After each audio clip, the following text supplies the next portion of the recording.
Bom dia a todos. Este é o momento de reflexão. Fortaleça o seu coração e repasse esta mensagem a todos que ama. Seguindo com nossas reflexões acerca das parábolas de Jesus, hoje abordaremos a parábola do rico e de Lázaro, descrita no Evangelho de Lucas, capítulo 16, versículos 19 a 31, sendo que esta leitura e comentários foram baseados no livro As Maravilhosas Parábolas de Jesus, escrito por Paulo Alves Godoy. E a nossa parábola diz assim: Ora, havia um homem rico vestido de um linho finíssimo na cor púrpura e que vivia todos os dias esplendidamente.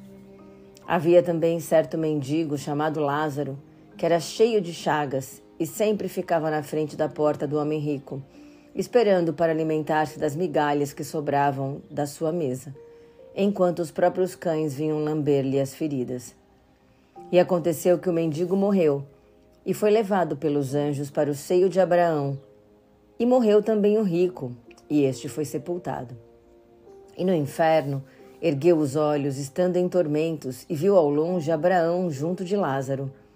E clamando disse: Pai Abraão, tem misericórdia de mim, e manda a Lázaro que molhe na água a ponta do seu dedo e me refresque a língua, porque estou atormentado nesta chama.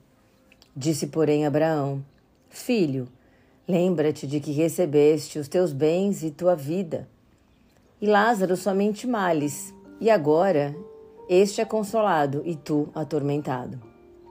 E além disso, está posto um grande abismo entre nós e vós, de modo que os que quisessem passar daqui para vós não poderiam, nem tampouco os de lá passar para cá.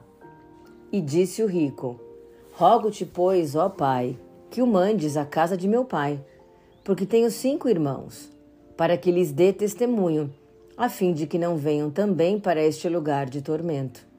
Disse-lhe Abraão: Eles têm Moisés e os profetas, então que os ouçam. E respondeu o rico: Não, pai Abraão, mas se algum dos mortos fosse ter com eles, arrepender-se-iam. Porém Abraão lhe disse: Se não ouvem a Moisés e aos profetas, tampouco acreditarão ainda que algum dos mortos ressuscite. Da mesma forma como sucede com todas as parábolas de Jesus, a do rico e Lázaro também tem seu endereço certo e destina-se às pessoas ditas ricas, ou podemos dizer, possuidoras de qualquer valor, não importa se muito ou pouco, mas que no fundo são egoístas e que, portanto, não sabem usar corretamente aquilo que Deus colocou transitoriamente em suas mãos. Sem dúvida que existem pessoas que, independentemente do que possuem, se muito ou pouco, são boas e generosas por natureza, pois fazem com que qualquer valor colocado em suas mãos se transforme em bem-estar e felicidade para seu próximo e toda uma comunidade.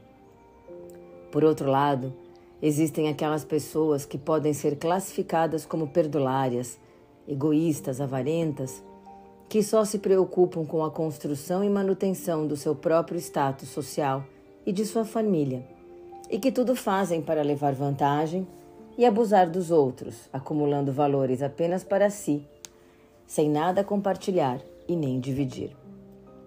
Todos que assim procedem ignoram a existência da lei divina de causa e efeito, por meio da qual a justiça de Deus se fará cumprir, criando as devidas oportunidades de reajuste durante seu processo reencarnatório e por meio das experiências desafio, que as farão aprender o verdadeiro significado da palavra caridade.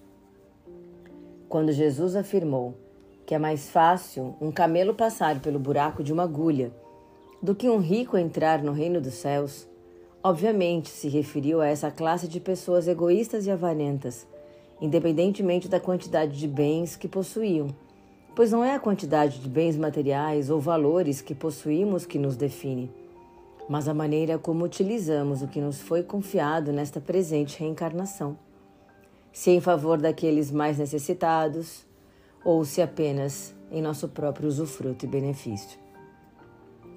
Na descrição da parábola, observamos que quando ambos desencarnam, Lázaro ascendeu às regiões elevadas do plano espiritual, representada na história por estar junto de Abraão. pois soube viver de acordo com os ensinos contidos no Sermão da Montanha. Bem-aventurados os que têm fome e sede de justiça, pois eles serão fartos. Enquanto que o rico, que não havia vivido dentro dos preceitos da lei divina de amor, caridade e justiça, foi expiar em penoso processo de remorso pelo mau uso que fez dos bens confiados por Deus de forma temporária nesta presente existência. Quando o rico experimentava simbolicamente o mais vivo sofrimento, observou que o espírito bondoso de Lázaro desfrutava de situação invejada por ele e superior à sua própria, ao desfrutar das recompensas espirituais das quais era merecedor. E não podendo esconder seu espanto, pois ainda se via preso ao orgulho e egoísmo da sua situação anterior ao seu desencarne, ele pede a Abraão que Lázaro vá ajudá-lo molhando sua boca. Isso denota o quanto temos que aprender e aproveitar nossas experiências de vida enquanto nos encontramos encarnados aqui na Terra, de maneira a podermos evoluir e nos tornarmos merecedores de melhores destinos em futuras existências, não somente na Terra, mas no plano espiritual. O homem é mero depositário, o administrador dos bens que Deus, por excesso de misericórdia, colocou em suas mãos.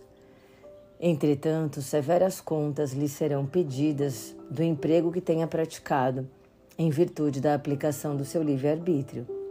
O mau uso de qualquer bens que possamos vir a possuir consiste em usá-los exclusivamente para nossa satisfação pessoal.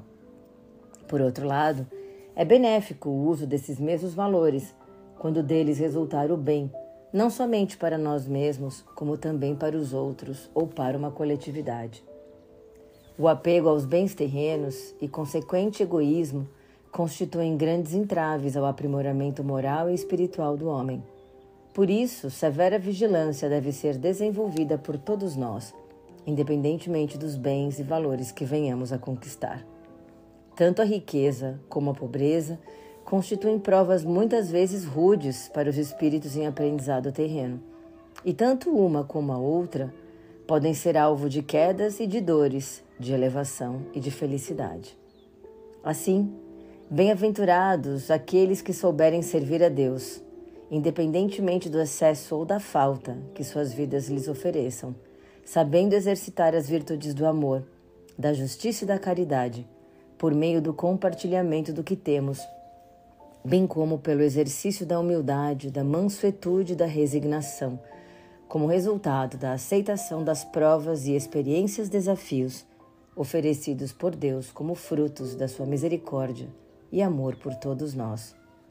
Que as histórias e as parábolas do nosso Divino Mestre Jesus possam nos inspirar a sermos melhores a cada dia. Que assim seja, graças a Deus.